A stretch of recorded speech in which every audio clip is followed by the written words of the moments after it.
Even assign extra credit for this. Oh, you could right now. Grace, you have an A. Grace is a poet as well. Wonderful. Assign extra credit for this.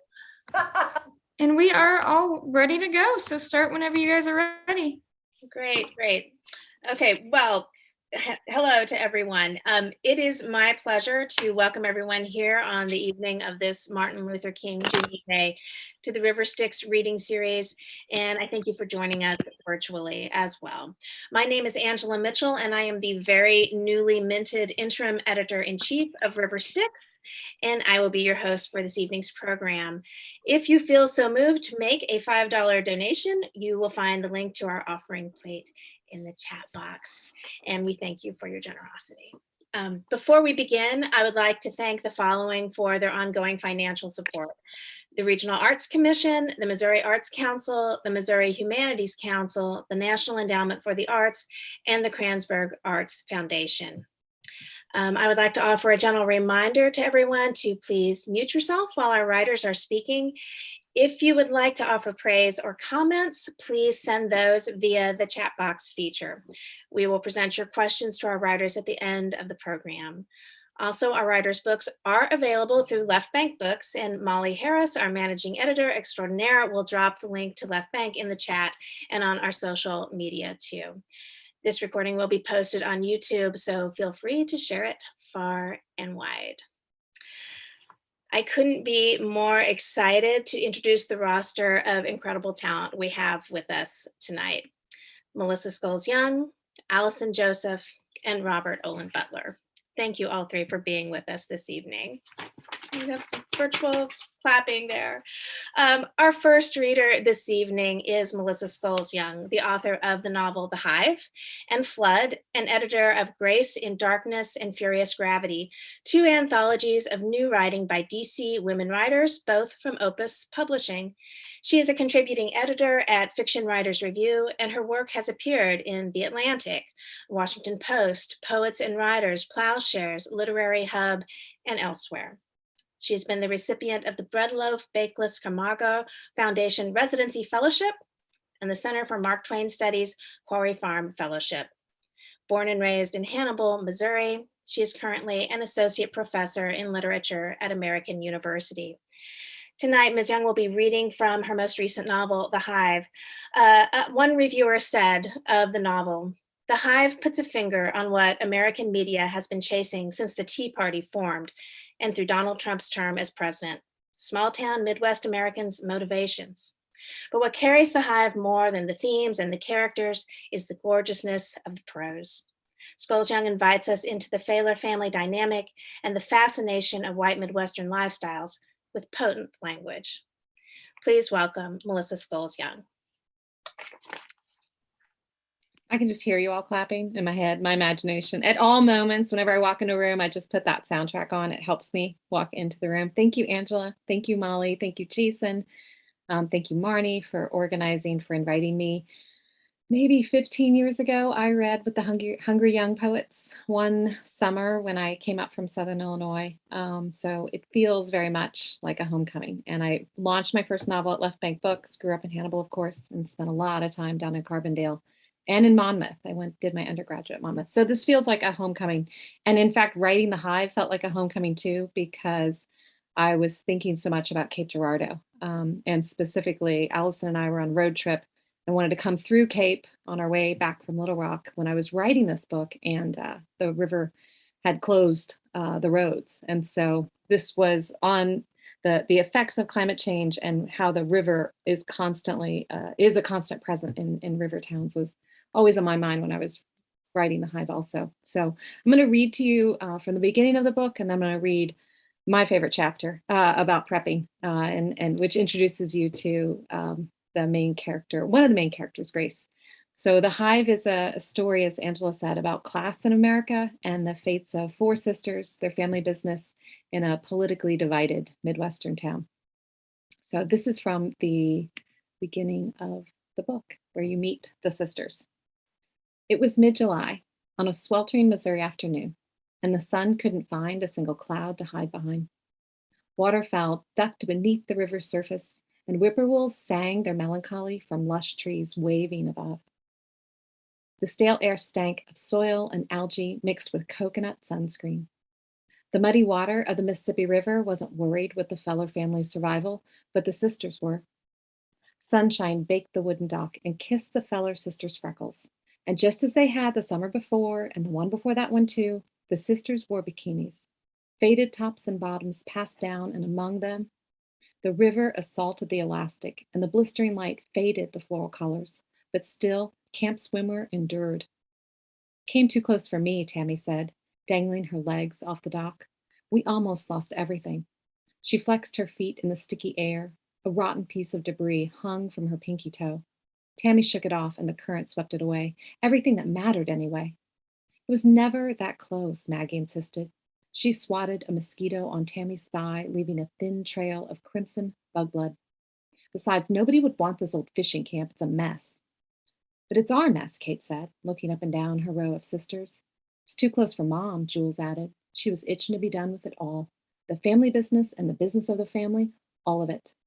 At least we're still together, Maggie said. That's what Dad cared about. Sipping green glass bottles of soda, the sisters agreed, but they'd never know the true feelings of their father.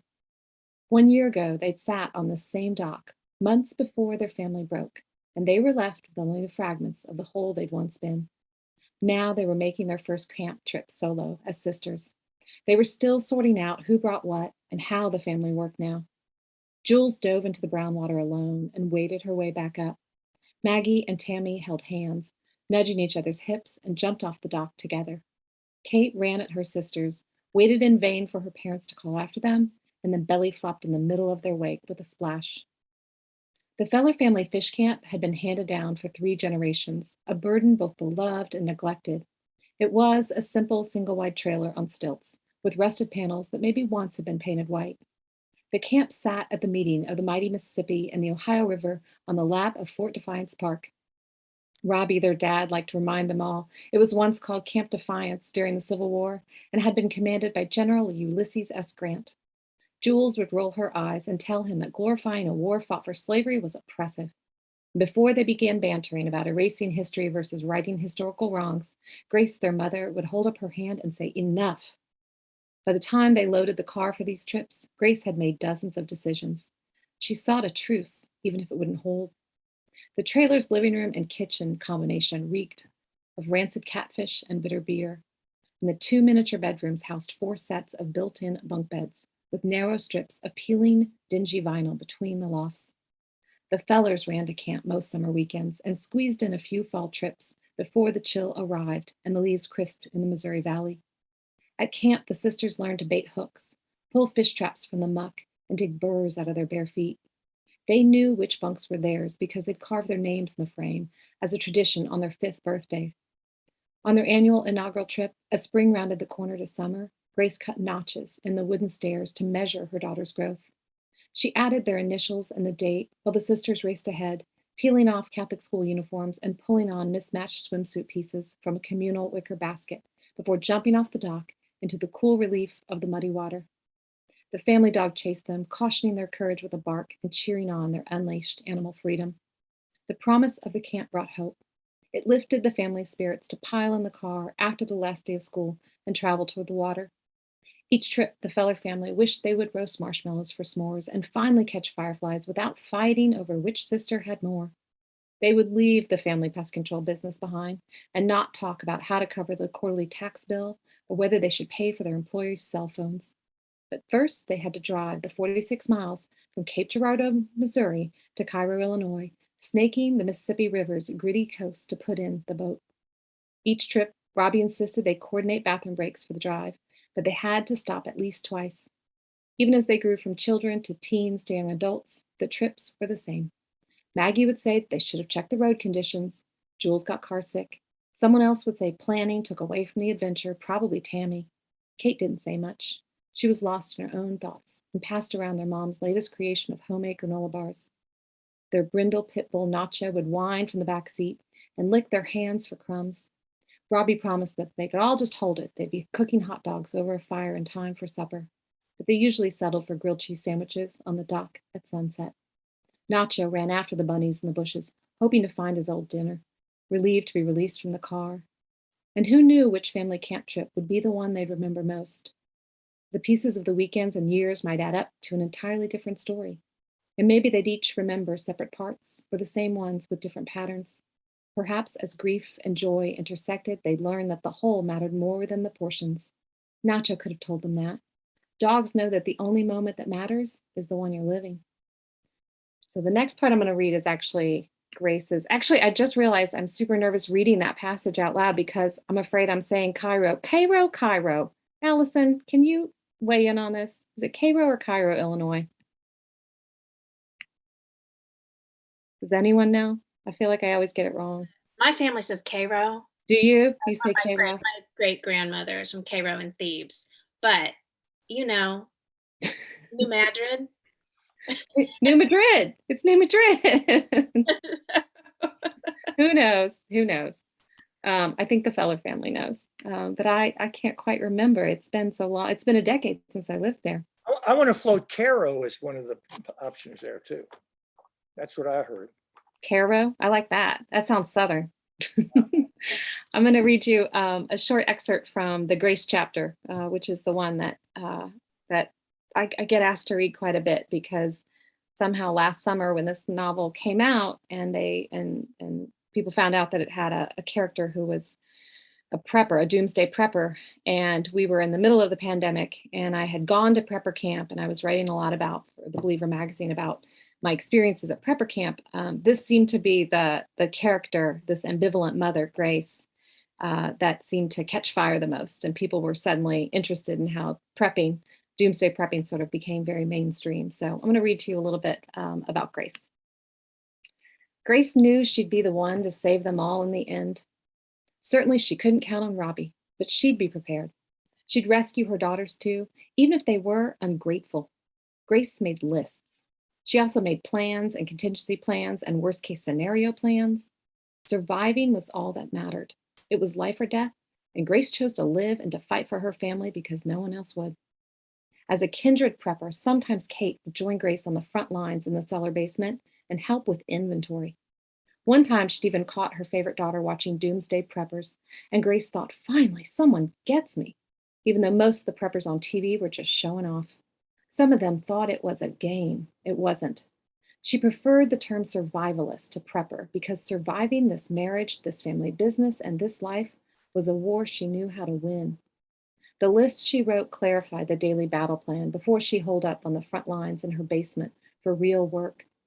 Most mornings, she mentally prepped on her front porch with her notepad and a fresh cup of coffee. Survival schemes blurred into grocery lists and home repair to-dos and errands to run. She recorded the daily weather forecast for each family member's location. Clouds, rain, flood stages, snow, and ice were her love language.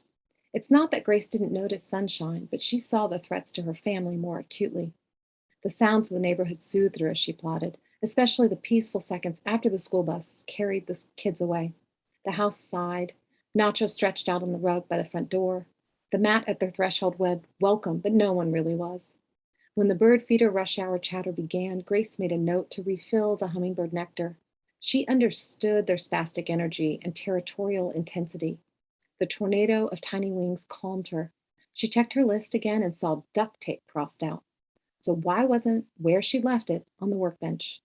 Nothing could hijack a day of prepping more than low supplies.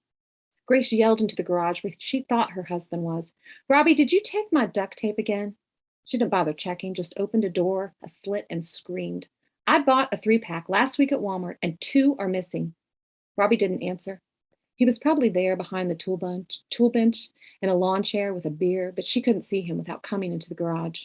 Grace never came into the garage, and Robbie agreed not to go near the cellar. In the garage, Robbie usually busied himself with his ham radio, calling out to the other operators as Bug Guy. Beside his handheld and microphone was the framed license he'd earned from the FCC that allowed him to communicate on the amateur bands. Grace would have been annoyed by his hobby, but she was counting on his skills in a crisis. She'd read it was the ham radio contact that kept New York City agencies in touch with their command center was destroyed on 9/11. At least it was a contribution. In the cellar, Grace began where she always began, by unpacking and repacking the bug-out bags. It was a daily meditative ritual. Among friends, Grace called them Bobs. First things first, grab and run.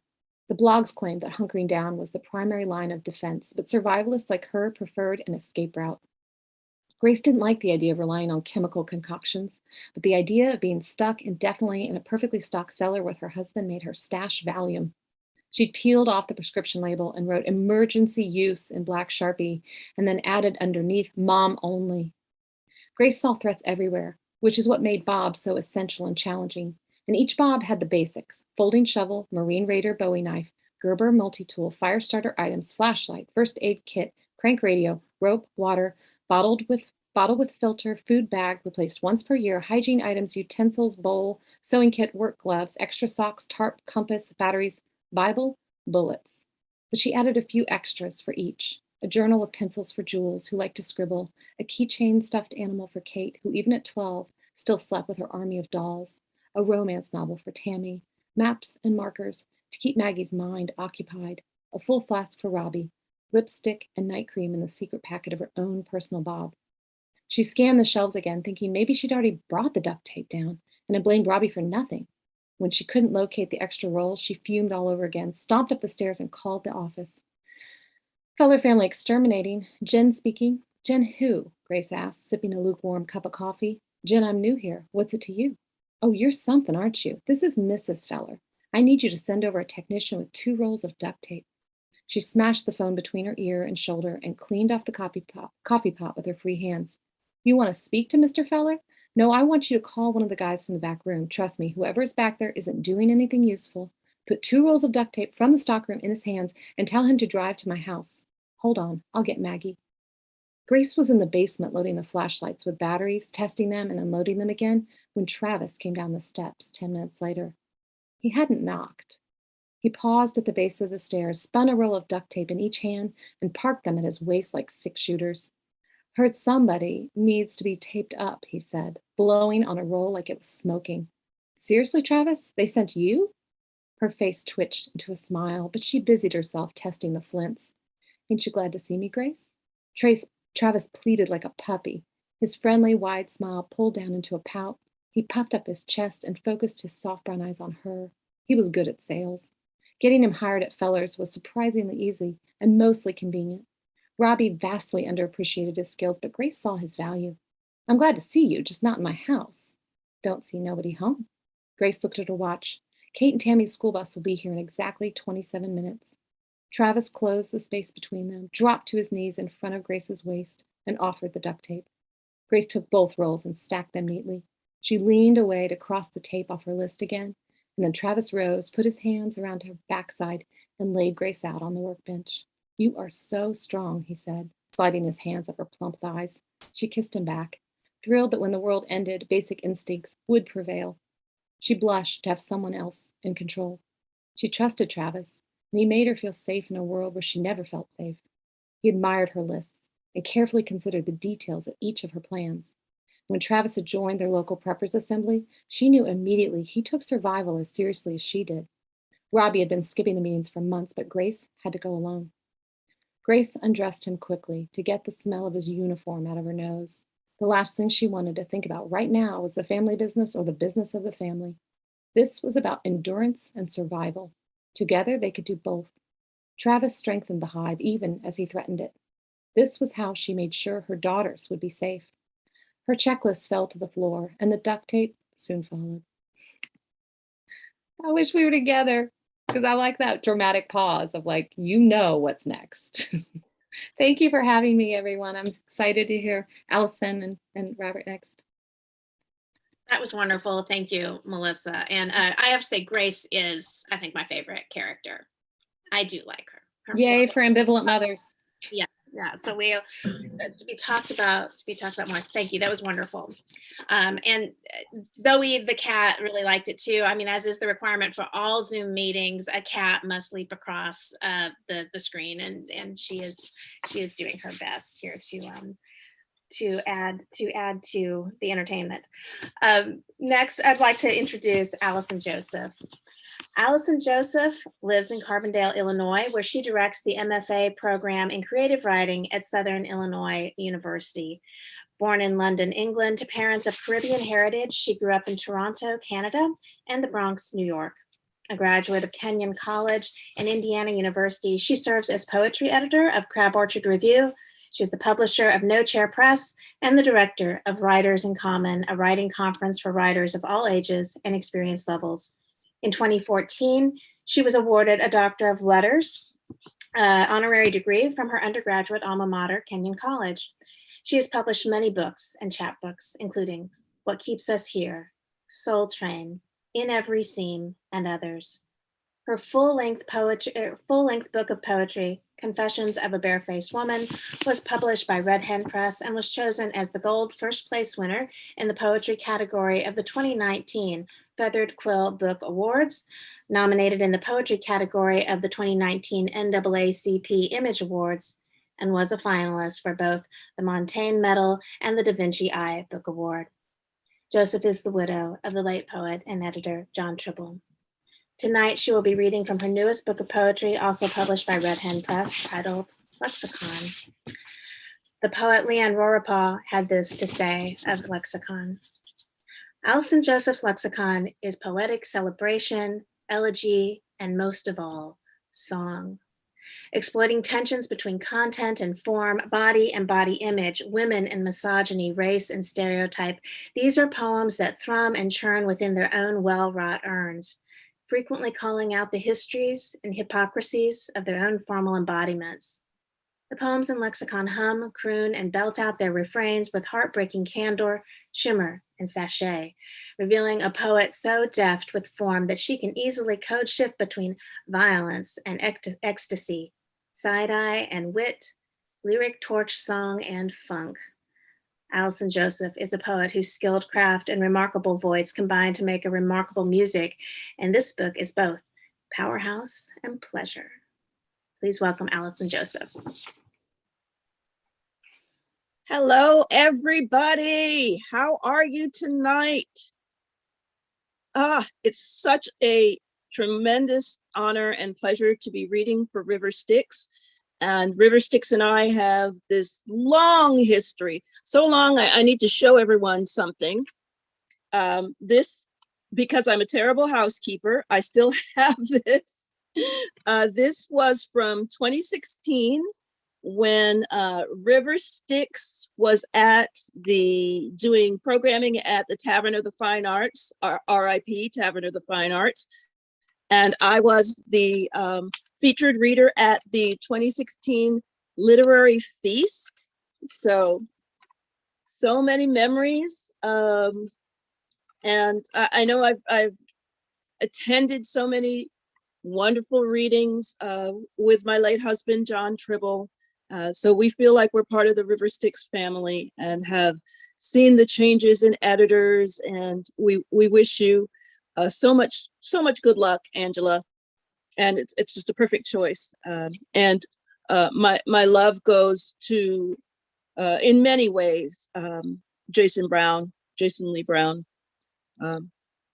So I'm going to start actually by reading one of John's poems, and I'm going to close by reading one of John's poems.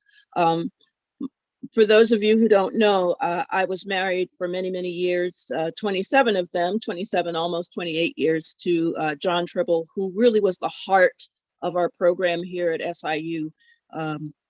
He was the managing editor of Crab Orchard Review. He was a series editor of the Crab Orchard series in poetry. But my main mission since his passing in October of 2019 is to remind people that John was an amazing poet. So I'm going to start by reading one of his poems and having in mind that today is the day we celebrate Martin Luther King, and also it is the day we celebrate Muhammad Ali and Michelle Obama.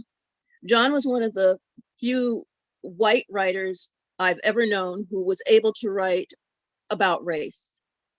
And in fact, when we met as graduate students at Indiana University, I sat down next to him and said, "I'm Allison Joseph. I'm from the Bronx, New York." And he said, "I'm John Tribble. I'm from Little Rock, Arkansas."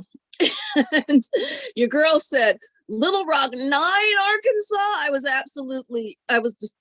I had no other reference for Little Rock, Arkansas, other than little girls going into a school building and being spat upon. So, but John had a great sensitivity about issues of race and was able to write about it very well.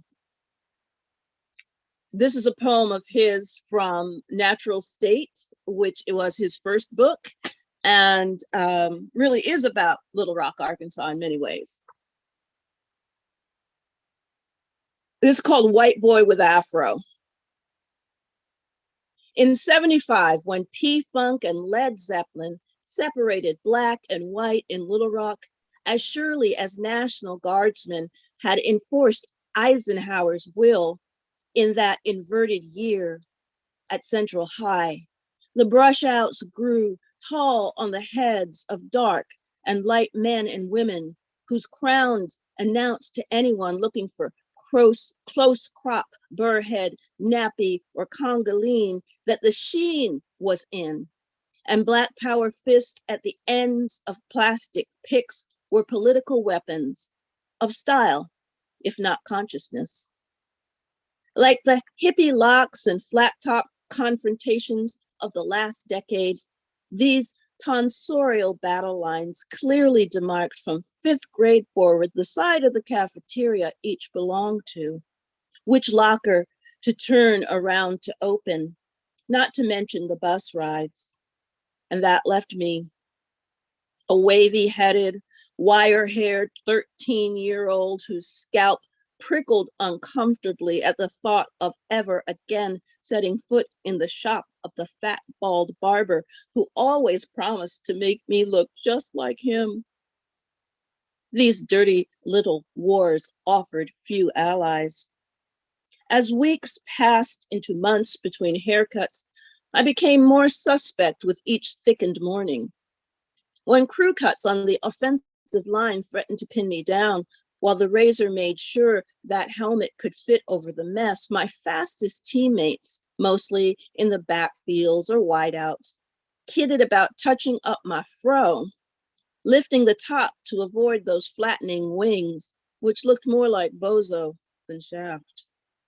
And everyone joked about wood piles. But it wasn't all jokes. And when I fell behind crossing back from the Mad Butcher where we all piled in for Gatorade or Jungle Juice during two-a-days, 3 high schoolers stopped me at the break in the fence before I could slip through. One of them, the slightest of the 3, since beating down a 7th grader wouldn't be much of an accomplishment, flipped the pick from its perch on his head like a switchblade might be flicked out of a back pocket, and snapped, "Use this, boy."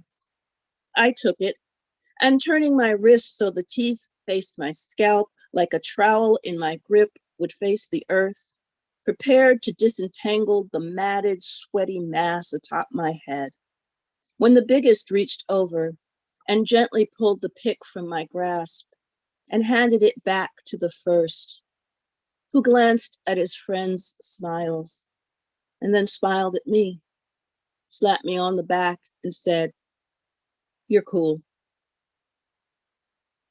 What I love about that poem is that, like, the first half is this sociological discourse about race, and then you just get this really lovely human moment between these boys, these children, who have been told that they're not supposed to even talk to one another.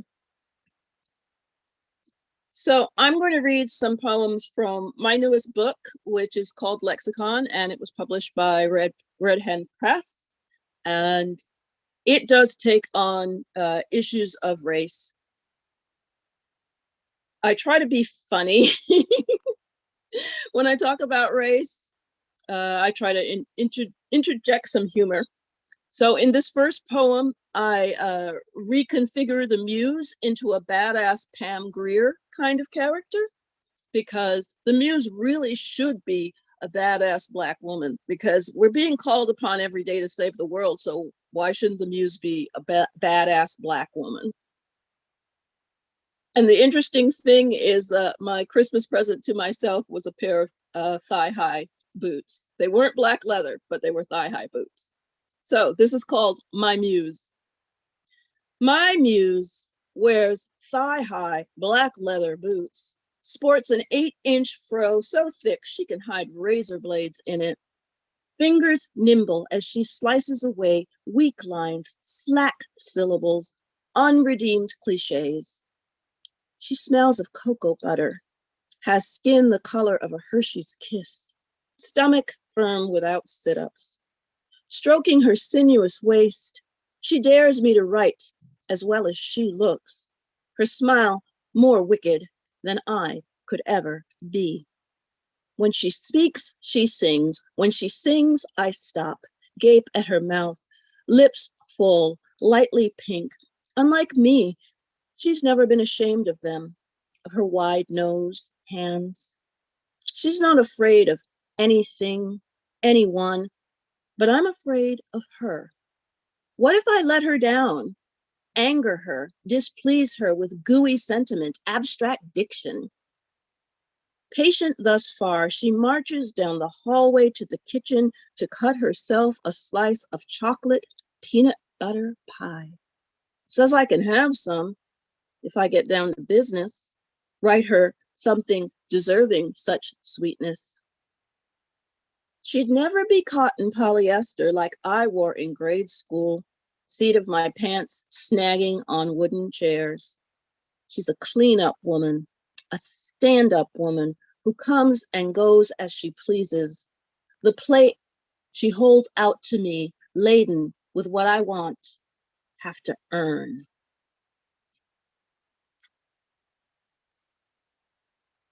This next poem is based on a true story, based on a real incident. And the town I refer to in this poem, Harrison, Arkansas, has, since I wrote this poem, has come to more of a racial reckoning, but they were forced into it. And the poem explains that. And it also has a shout out to the amazing, wonderful poet, former poet laureate of the United States, brilliant woman, Rita Dove. It's called Mistaken Identity. The day I became Rita Dove in a bathroom in a library in Harrison, Arkansas, a little old white lady tottered up to me while I was washing my hands to ask if I was the poet laureate she'd read about during the library's 8-week Poets in Person series. I wanted to say yes, had to say no, told the tiny woman with the fluttery hands and the parchment skin that I hoped one day to be as good as Rita Dove, and that, yes, I was a poet, live and in person in her local library. Just not that poet, just not that famous. That day, no men in white robes stood in the center of town in Harrison, Arkansas, to declare their hatred of all things wretched and Black. That day, no rally made the evening news with slogans and fists and wizards. That day, one small white woman, trembling with age and astonishment, stood in awe of one Black woman, even if I wasn't quite the poet she wanted. I can't fault her for wanting to find a poet in the bathroom of the library in Harrison, Arkansas. Can only thank her for having the sublime taste to mistake me for someone more famous and more talented when if I'd showed up on the wrong day in Harrison, Arkansas, I'd be tree bait, and no poem or prayer could have helped me then, saved me from the immaculate white men and their history in Harrison, in Arkansas.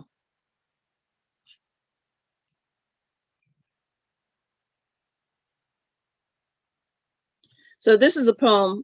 I wrote a lot of love poems for John. Uh, he was in many ways the love of my life.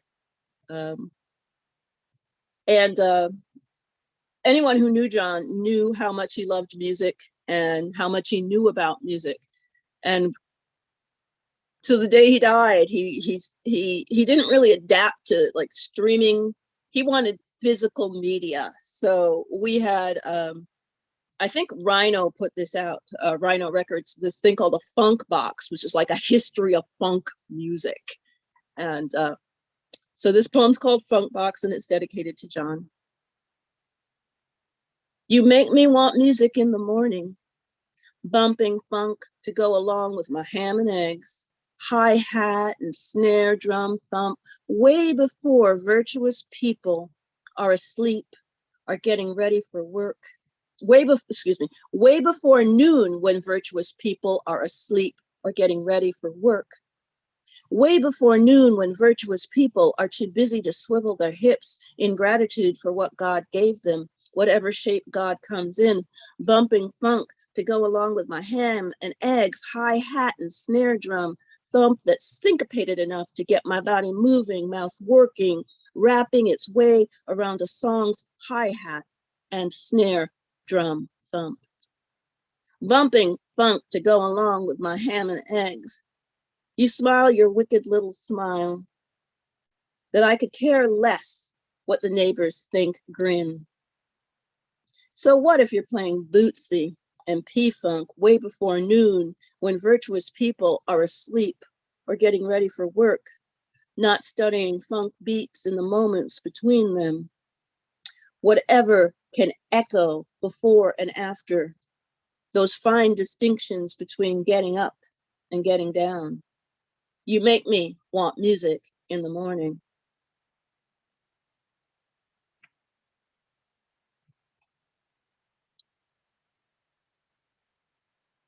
So this next poem was on Verse Daily recently, and I started to wonder why people were talking about bed and breakfast. It's because of this poem. And I have come to be more appreciative of your standard bread and breakfast, but for a long time I thought they were entirely unnecessary and terribly awkward. So this poem reflects that. This is called Why I'm a Terrible Bed and Breakfast Patron. I'm always afraid I'll break the antiques, and frankly, I don't really care for them. One chair, as good as another, to me, as long as it accommodates my butt. I don't like innkeeper small talk, refuse to pet the resident dog or cat, not caring how old the house is, or who owned it before the current owners, or where the drapes come from, or how authentically the grounds have been restored to former glory. Reluctant to leave a cheery message in the guest book, isn't the fact I stayed here enough? I know the owners want oohing and awing from me, curiosity, expressions of awe about floral patterns and chiffon. I'm sorry, I can't do it. I don't care about who slept here 100 years ago, or 20 years ago, or last night. I don't care how aged the trees are out front, or what flowers freshly cut reside in the vases one of my clumsy elbows might send skidding to parquet floors. I want to go home, where the chairs don't match. The lawn's got stumps from sawing down trees of no historical significance. And the carpets came from the discount place down the highway. I want to go home, where hands that only I know will cook my breakfast, will caress my lips and face to welcome me home, back to my own bed. So I've got two more poems.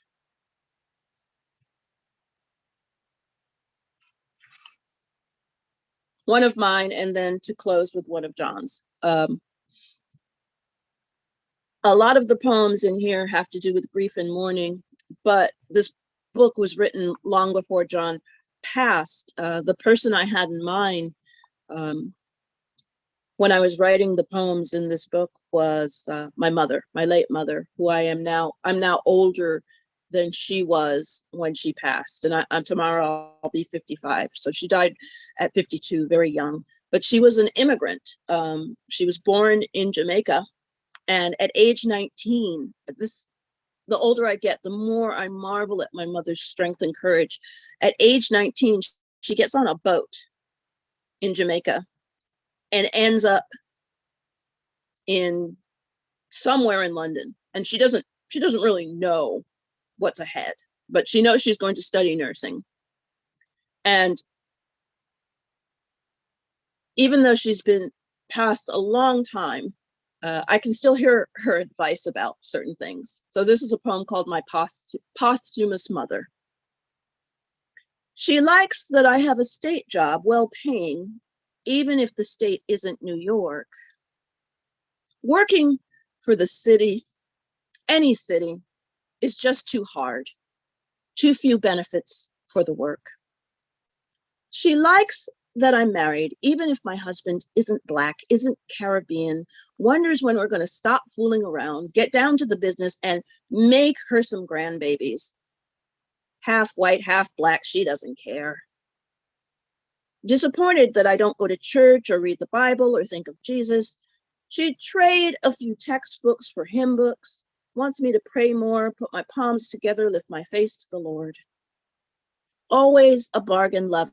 She's glad to hear what we paid for this house, likes that I put money away in savings, never touch it, letting interest accrue on cash in case of catastrophe, illness, death. She's sad that I don't vacuum more, dust more, that I let crusty dishes settle in the sink for days, that I have forgotten everything I might have learned watching her at the stove, her hands busy with chicken, rice, peas, water, callaloo, yams, whatever made the house fragrant. Sad to see me eat out so much. She says she'd rather see me cook up a savory meal of rice and pigeon peas, pan of stewed chicken, meat so soft it falls from the bone, marrow ready to be sucked. She likes hearing about my students, their excuses, dramas, little victories, patients, students, not much difference in her view. Her hospitals and my universities, both needed to sustain us all. She reminds me to go to the doctor, take my vitamin, carry tissues in my purse, have spare change for the bus or subway, to walk with my umbrella on overcast days, keep 2 pairs of gloves in winter, to try to learn to drive, though she never did. Wake each day grateful, she says, for what you have. I wake each day glad to have been her child, sorry that I cannot bring her a cup brimming with warm tea, a little sugar and milk making it sweet enough to start the day. So I'm going to end with a poem of John's.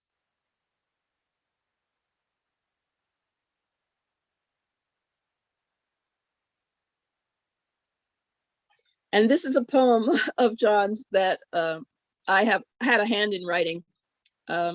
Because John spent so much of his time getting other people in print, I had to remind him that he too was a poet. And we were actually, this brings this reading full circle. We were actually back in Little Rock, having actually moved to Southern Illinois to begin teaching there, but we were back visiting his parents who were still living there at the time. And we both taught at various times at University of Arkansas, Little Rock.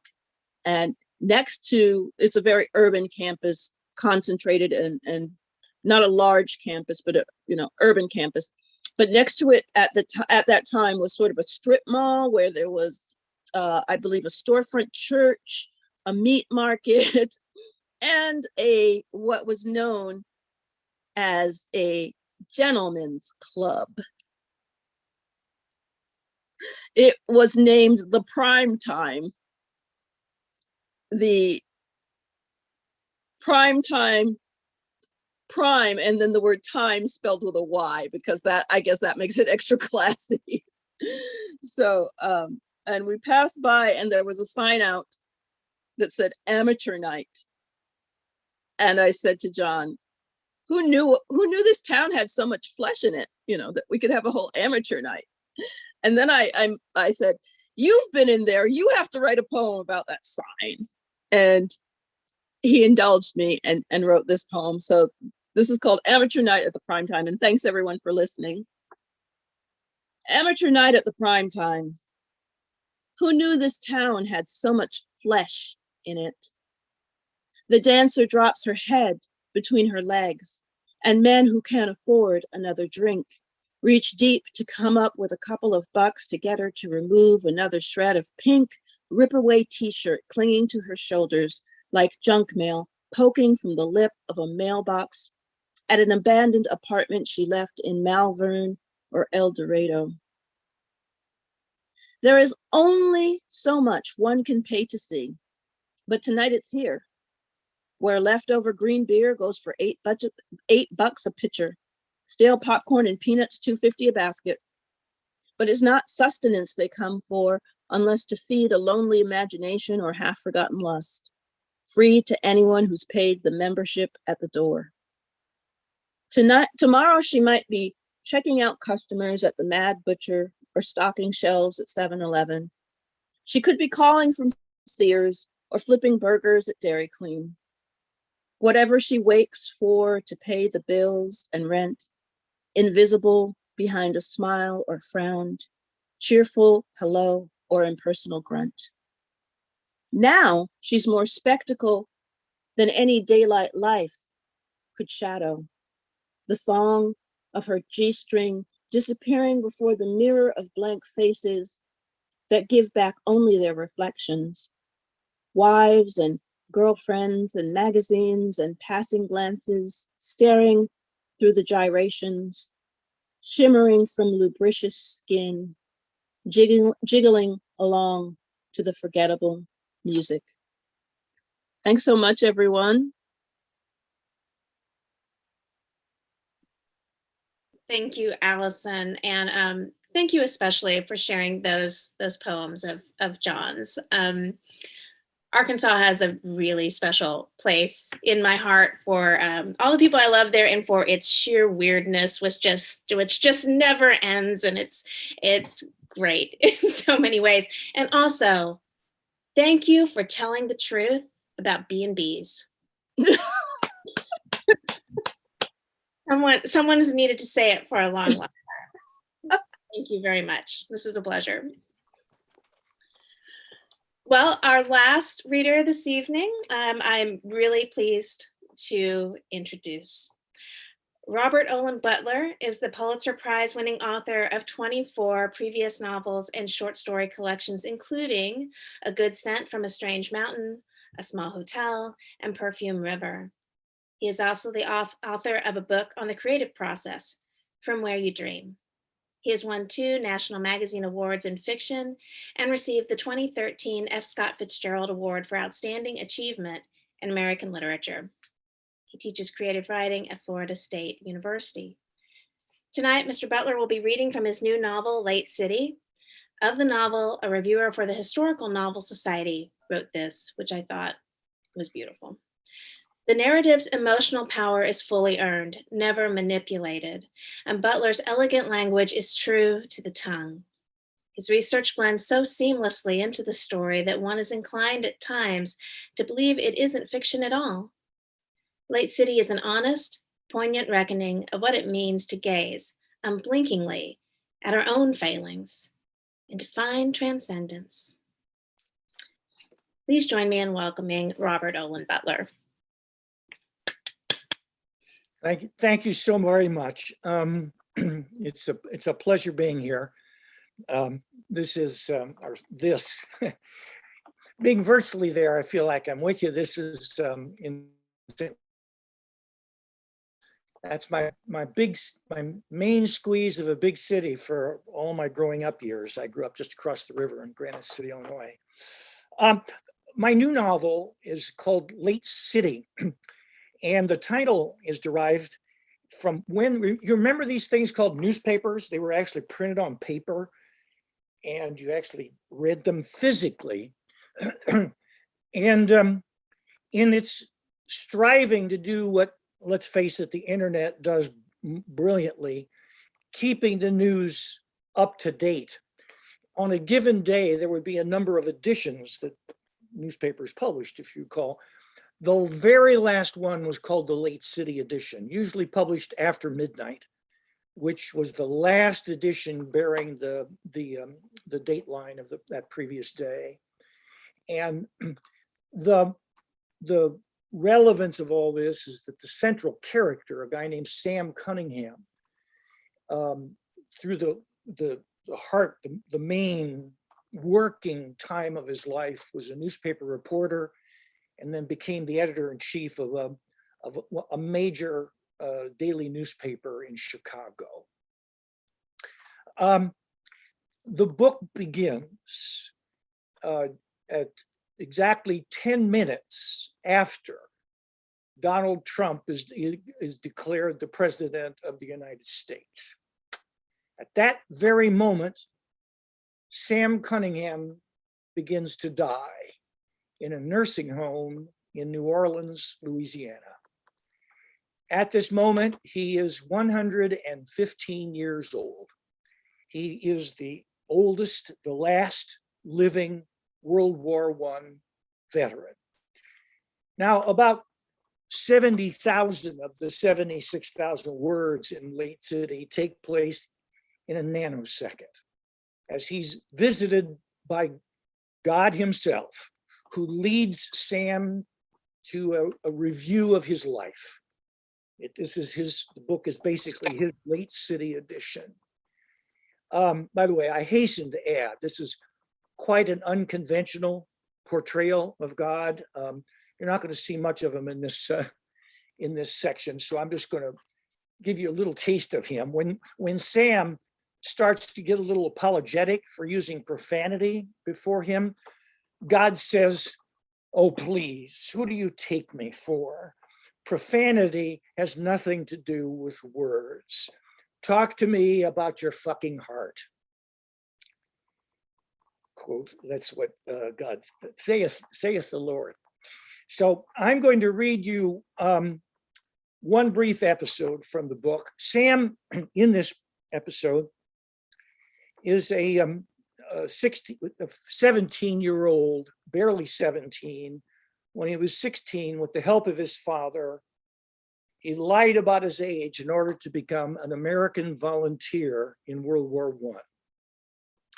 He's trained as a sniper, and he's recently arrived in the trenches of France, where he's made a friend and another American volunteer by the name of Johnny Moon. The two of them and all of the other soldiers in the trench, mostly French, have in this passage just suffered a serious German attack. So here's the voice of Sam Cunningham. And I am huddled on the duck boards once more. Johnny has vanished down the trench. I rise to my feet. I follow. As I move, I stoop in deference to my German sniper counterparts, perhaps waiting a few hundred yards away for heads to appear. I navigate some bits of shrapnel. Ahead are thin, selective sounds. No moaning, no wailing. Just a few strands of words emerging from an afterclap of surprising silence. Sounds like quiet conversation. I pass the stirring and rising of other men who are still whole, and then things get slick underfoot, and I try not to see why. Now I find Johnny on his knees, crouched beside a French soldier lying on the trench floor. Johnny slips one arm upward beneath the man's back to lift him, and angles the other beneath him so he can cup the man's in his hand. What I know, what I see but do not let myself fully see, is the poilu's missing leg, sheared off in a gaping smear of blood and tissue and white bone end. The whiteness, a shockingly clean seeming thing, an inviolably essential thing. in his color, but severed into a shard as jagged as shrapnel. Johnny brings his face close to the soldiers. The dying man is looking him intently in the eyes. Johnny holds the gaze. The man says, but softly, Maman, and again, Maman, and then, Je suis tombé. Johnny says, just as softly, Ça va, ça va. I don't follow. I am 17. I am as ignorant a boy as Lake Providence and my papa would have me be. I recognize the French language, but we are North Louisianans. What is south of us is our state, in our state is another country as foreign to me as this trench. The poilu says once more, Maman. And Johnny replies more softly still, though I hear it clearly, Je t'aime, mon fils. And Johnny Moon bends to the dying soldier and he kisses him on the forehead. He pulls back just a little and the poilu closes his eyes. I lift mine away. I do not understand a man kissing a man, not at all. And insofar as one might infer simply a thoughtful assessment from do not understand, it is a drastically inadequate phrase. It's the sharp snagging of my breath, the quick nauseated blooming in my chest and throat that make up this consideration. But my averted eyes see farther along the trench. Another man bends to another man, another wrecked man. I retreat to the darkness of my own dying. Like opening my eyes in the night to stop a disturbing dream. But I quickly return to France. I have at least changed the scene. It's several hours later. I am lying in a shallow improvised trench, more trough than trench, just wide enough and deep enough to expose only head and hands and rifle at ground level. I'm part of an array of French sharpshooters in a 100-meter line flanking National Route 29. We're less than a kilometer outside Albert, waiting for the Huns' advance infantry, waiting for the further German push intended to take Albert's rail center that would cut off the French forces from the British and open the way to Paris. Highway 29 is lined with poplars a dangle with catkins, and Johnny Moon is lying barely 2 arm lengths away. We have just swabbed our rifle muzzles, engaged the wind, and familiarized ourselves with our telescopic view of the highway and the flat fields before us. Now, finally, we are settled in. Johnny Moon and I have had very little chance to speak since the shelling of the trench. He's had his French comrades to attend to, and I have kept my distance. I think whatever I witnessed, this man and I are now the only 2 Americans in this field, and we are perhaps about to die together. And in truth, as I lie on the verge of real war, it feels as if Johnny Moon and I are the only 2 men in this field, in this country, in the whole fucking world. I look over to him. He senses my glance and turns his face to me. Ready, he says. Yes, I say. It's been a tough day so far, he says. Yes. Our gaze holds for a moment and I feel myself disconnecting from him. He suddenly seems stranger to me than the Huns down the road. I don't like the feeling. Was he your friend, I ask. For a flicker of a moment, Johnny doesn't understand. He didn't realize I was witness to the kiss, but he figures it out now. I didn't know him, he says. My 17-year-old brain, trained killer though it be, is bewildered as hell. Johnny sees it. I just stared at a few intense moments while he works out exactly what's going on and figures out how to handle it. Then he says, do you understand French? No, he nods thoughtfully, refining his decision about how to approach this. He says, a death blow like that can put a man in another place. He called me mama, which is who he was seeing. He told me he fell down, told his mama. I said it was going to be all right.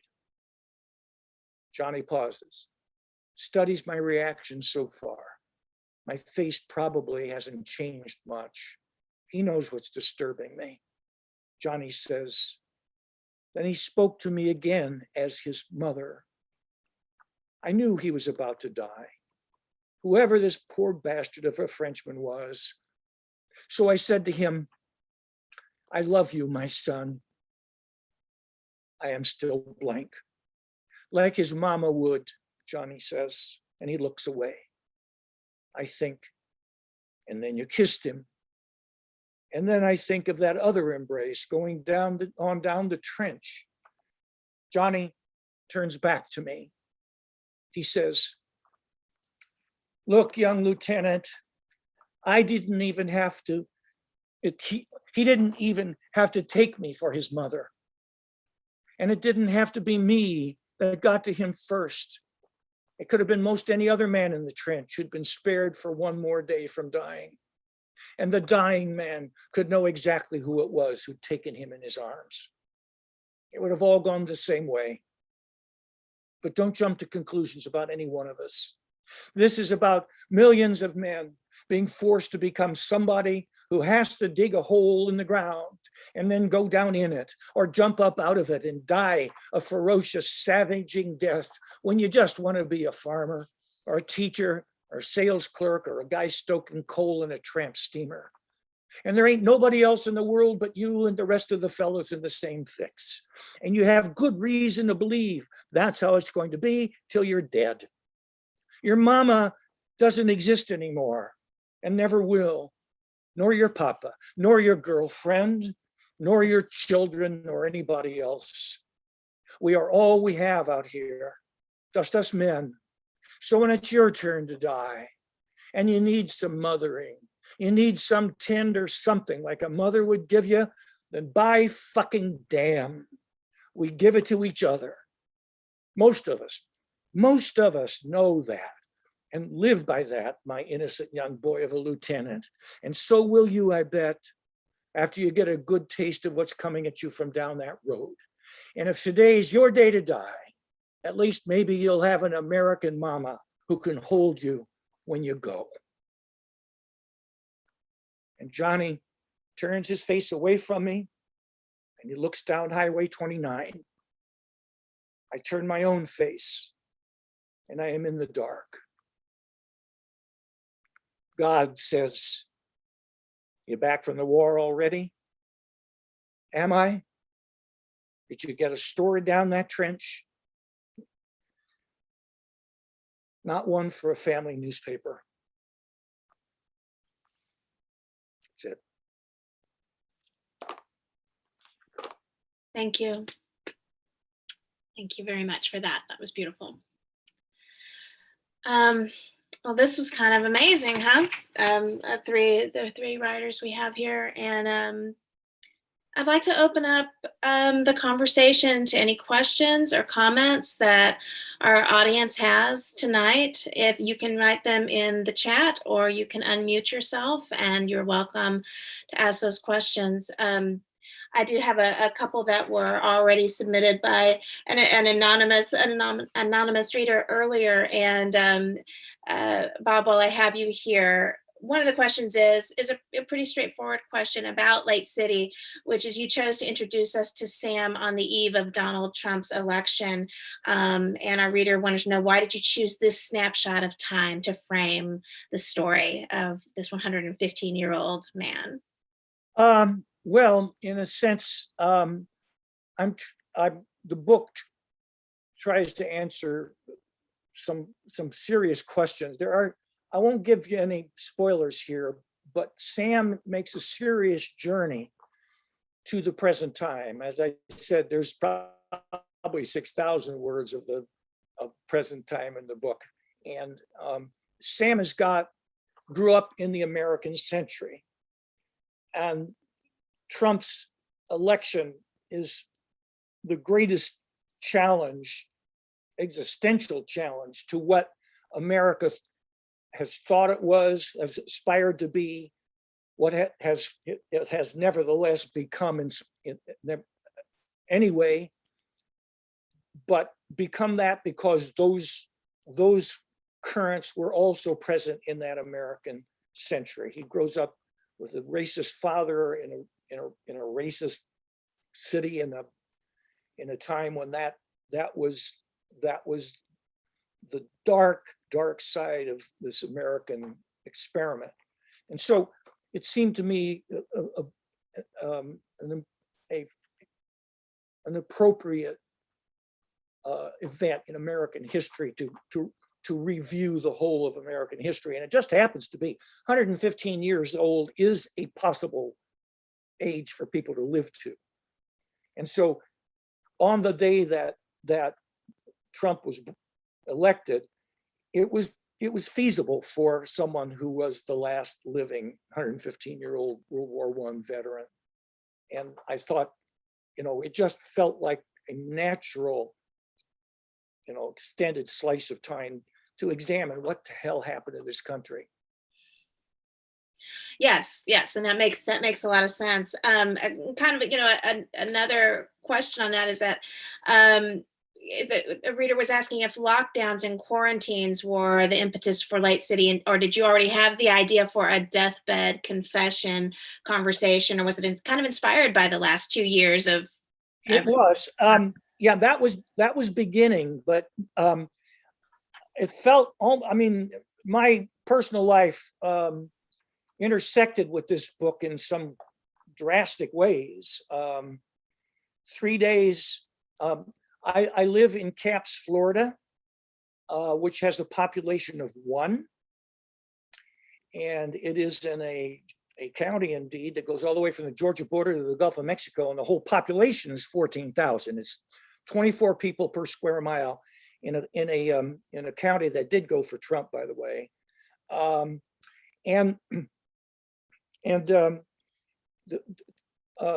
The town abruptly became a population of 1, having been a population of 2, 3 days before the COVID shutdown. And this was a loving and mutually loving separation, but she needed to do some things in her life to find, in pursuit of who she is truly. I've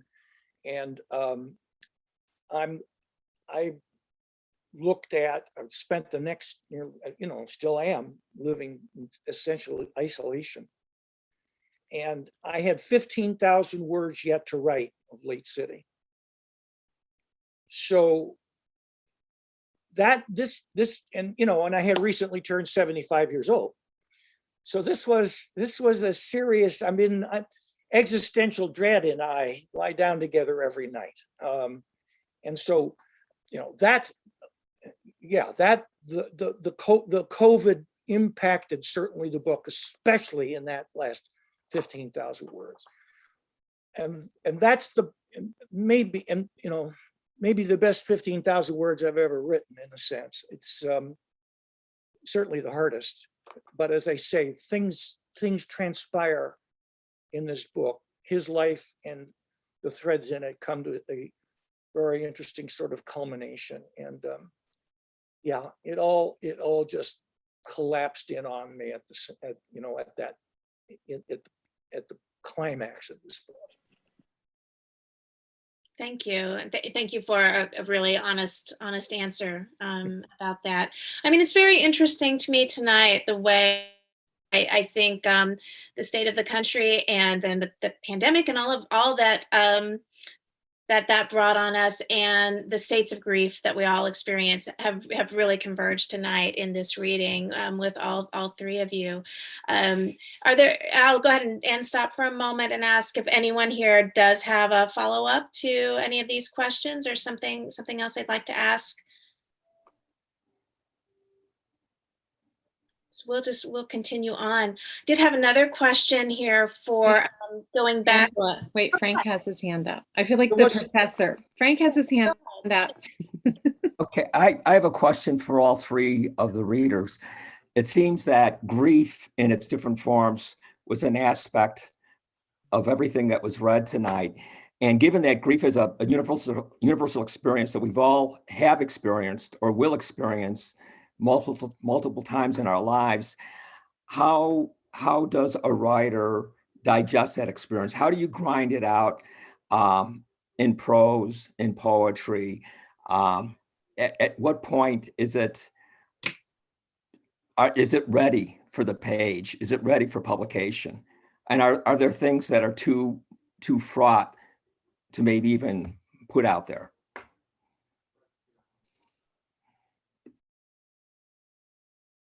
Who'd like to? Allison? I can respond to that. Pretty much immediately after I lost John, I wrote a book of poems. I haven't been able to look at it since to determine whether it's good, bad, or indifferent. So I think for me, writing in the face of loss is something that I've always done. It was pretty insistent, that collection.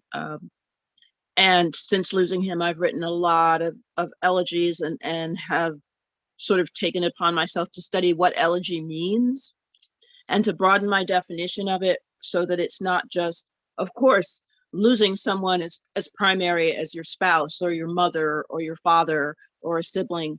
That's always going to be centered, but there's been so much loss and dislocation of what people consider normal over the past few years that I've taken to talking about two before times. No, when I think of before, I think of before the pandemic, and I think of before losing my husband. So it has changed my relationship to time and what time means, and what I value. And I love the literary world and I love literary magazines and I love what we get to do, but it's been really hard for me to sort of re-enter that world, having lost John and the ongoing demands of just living.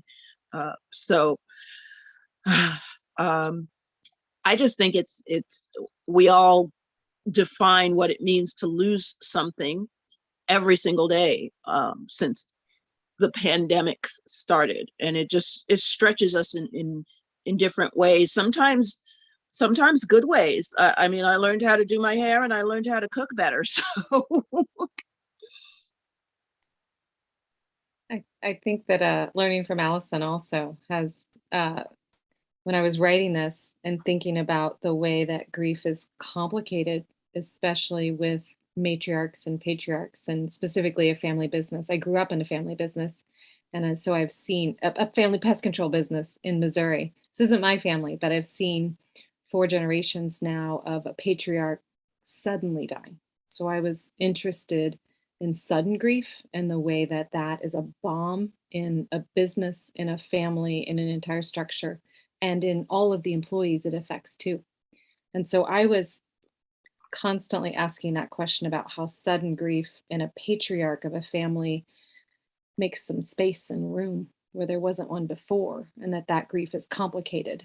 So in the Feller family, I was asking how that would reorder things and what space it would make for, using the metaphor of the hive, how things would be shifted around. And grief is something I live in fear of, actually. My father is the first in 4 generations of men to run our family business that has lived past 50. And he's still fishing every day on the St. Johns River in Florida. And so I live in this like fear of sudden grief, actually. So I think we're always writing from those places, as Allison said, that touch us most tenderly, that we can't understand. And let me take a little different angle in answering Frank's question from the creative process point of view.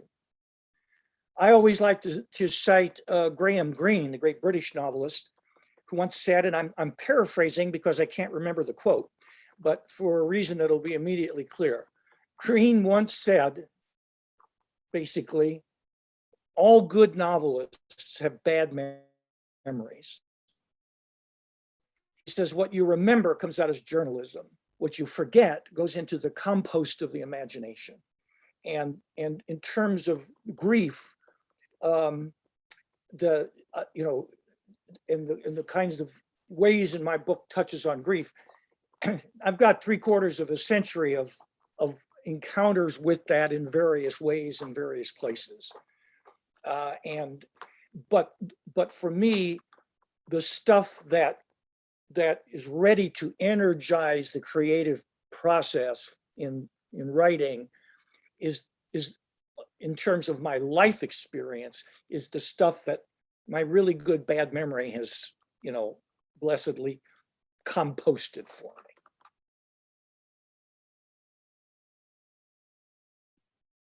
Thank you for that, and thank you, Frank, for that question. That was really led to some really interesting and good answers.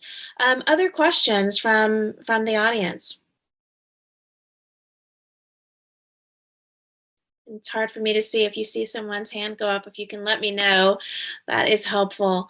We'll have another question here, and we'll kind of bump over to Melissa for just a little bit, and then I think we can kind of take this question to talk with Bob and with Allison too. But so the question was, your work explores the nuances of identity and place.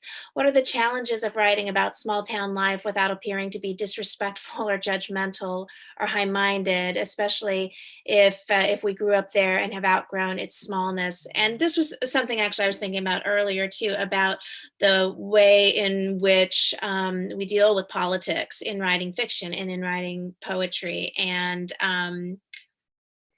addressing things honestly without necessarily pushing an agenda. So anyway, if you could speak to that question, Melissa, that would be lovely. Yeah, I appreciate that, Angela, because I do. Every novel I've written has a political divide in it. This is familiar territory to me, and I think I write characters that are complicated. I think that's how you avoid, thinking of things in a small way, because if you can't write a character, if I can't approach a character with enormous compassion and empathy, even when I completely disagree with their views, their values, and maybe even their life choices, I don't go near them. So a lot of times when I'm writing characters that I disagree with, or that I don't even approve, or I think there's an idea that we're supposed to only write nice people who do nice things, and I don't know about you, but that is not the world I was raised in. I was raised with really raw, real, hardworking, honest people who sometimes made really bad choices because they were desperate to do so. And so I always want to write complicated people that have flaws, because I'm only interested in messes. I'm not interested in anything that's clear or clean or sanitized.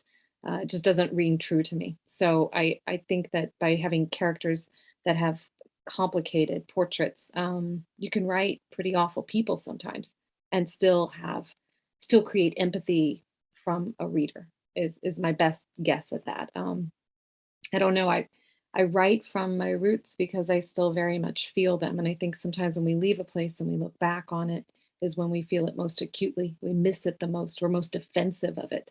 And I also am always interested in those lines between reality and mythology. And when you come from a place like Hannibal, Missouri, everybody knows what it is, but no one actually knows the sort of the truth of it.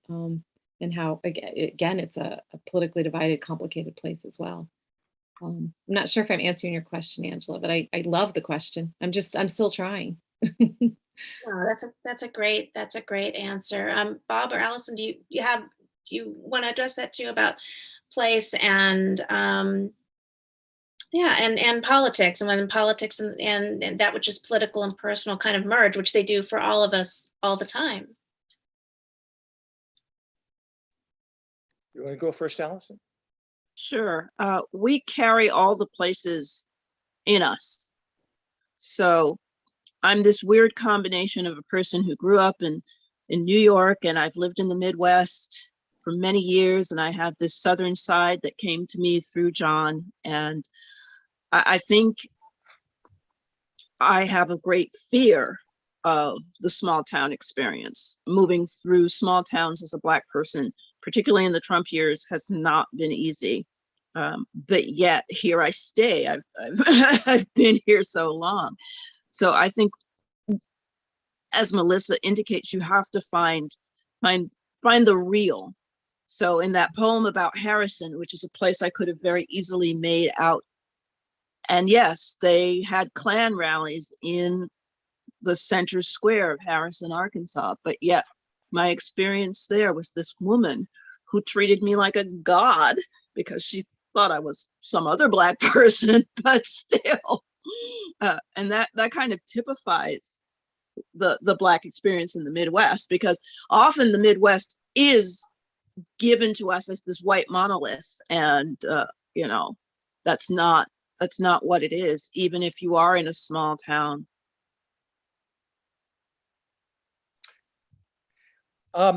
Yeah, I'd like to pick another word out of that question that he or she linked with a place, and that is identity.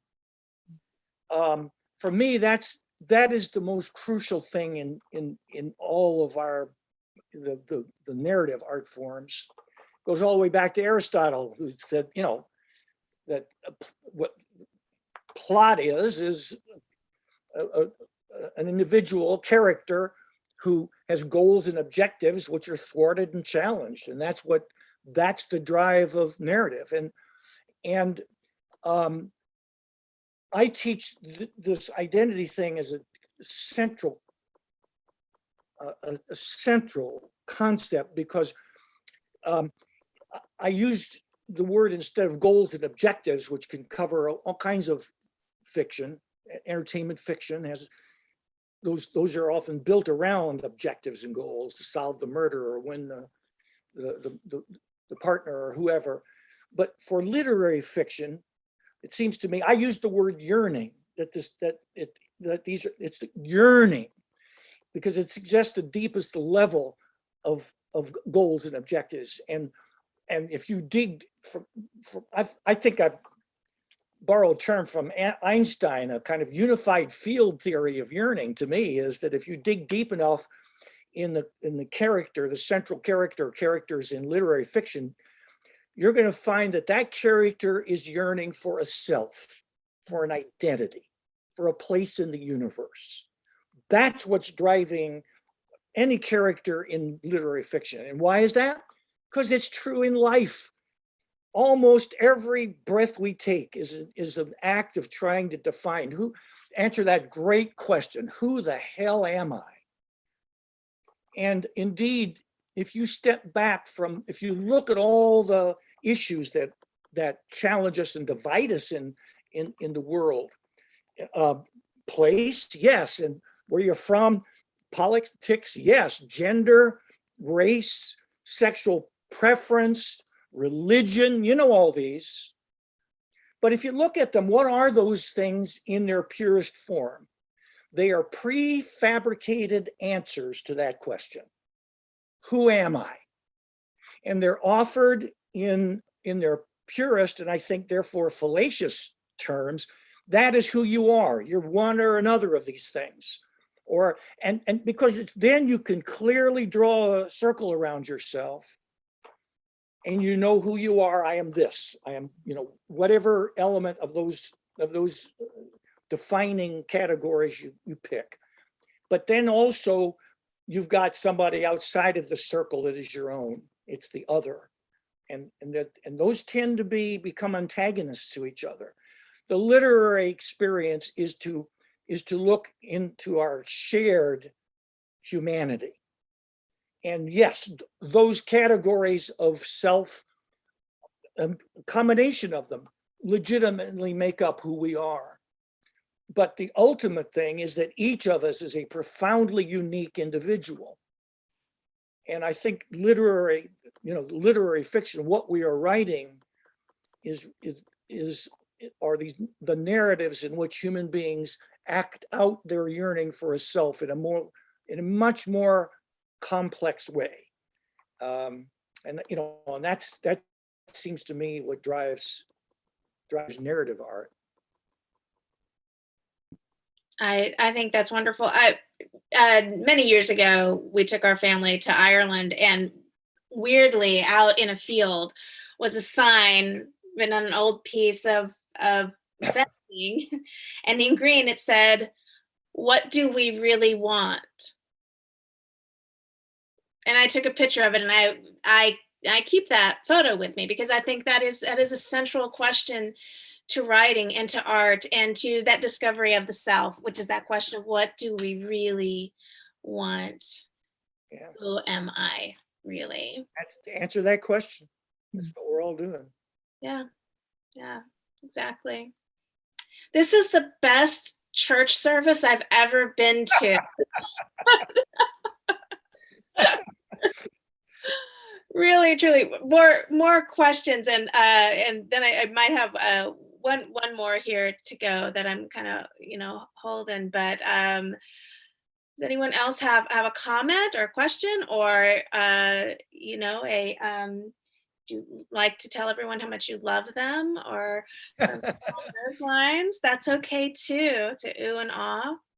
I was just thinking of that idea of distance that Bob mentioned. I don't think I could have written The Hive if I had not lived in DC, even though all of my novels are set in the Midwest. But what I realized from living in a place like DC that is so diverse and so interesting and so complicated is that people can be as isolated as they want to in a big city as they can on a rural road. And so this idea that folks like me who grew up in the country and are from, my parents didn't graduate, never went to college. I'm the first in my family to graduate from college, as if that is somehow like a punishment that means that they are not as worldly or as knowledgeable or as informed. And I know folks in the suburbs of DC that have never seen DC. So you can be just as isolated in your thinking anywhere you want to live, or you can be just as interesting and worldly and knowledgeable anywhere you want to live. So I think I keep writing characters that defy sort of a lot of those stereotypes, because those of us who've grown up in rural small towns find them to be ridiculous portraits. So anyway, I'm just happy your cat's here, Angela. I have a whole bunch of sleeping dogs under this desk that I'm hoping nobody wakes up. Zoe's been very interested. She has honestly been sitting very attentively off to the side, and she did try to touch your face, Bob. She tried several times specifically to touch your face. So I needed that. yeah. So she's a lovely little cat here. Well, I have, like I said, one other question that was submitted in advance for Allison, and I think this is a really important question about poetry too, and but Ms. Joseph, you have written much about language and voice and regional accents. So how important is it to you? How important is it that you perform your own work, and does it feel strange to hear others read your work? That's a poetry, that's a really interesting question, because this semester I'm teaching a class, forms of poetry, for my undergraduates, and it starts with everything you would expect. It starts with the sonnet and learning meter and all of that, but we get to the end and we decide what performing your poems means. Is it different when someone else reads your poem as opposed to you? So I always welcome the opportunity to hear how my words sound coming out of someone else's mouth. I don't feel that it's any kind of problem or transgression for someone else to read my work. I'm actually very flattered when it happens. So I love when people use social media to promote poetry. So there are a couple people who have on their social media have just decided to read a poem of mine. No reason other than they liked it. And then they tag me and I'm like, wow, that's what that sounds like.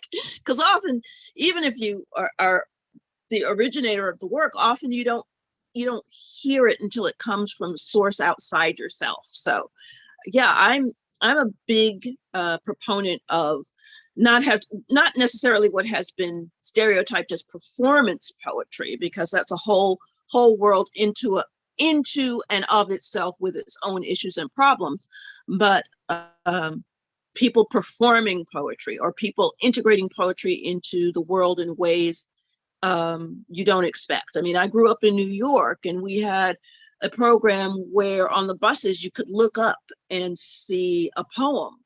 And it was my great honor when that program was duplicated years and years later in St. Louis. And here's one of my poems on the Metro. So anyway we can get more poetry into people's ears is a-okay with me. What I figured. Yeah, me too. Me too. I feel like everyone started passing around really great poems a little bit more on social media during the pandemic. I might be wrong, but I No, felt you're right. seeing You're right. a lot more consuming of poetry. Mhm.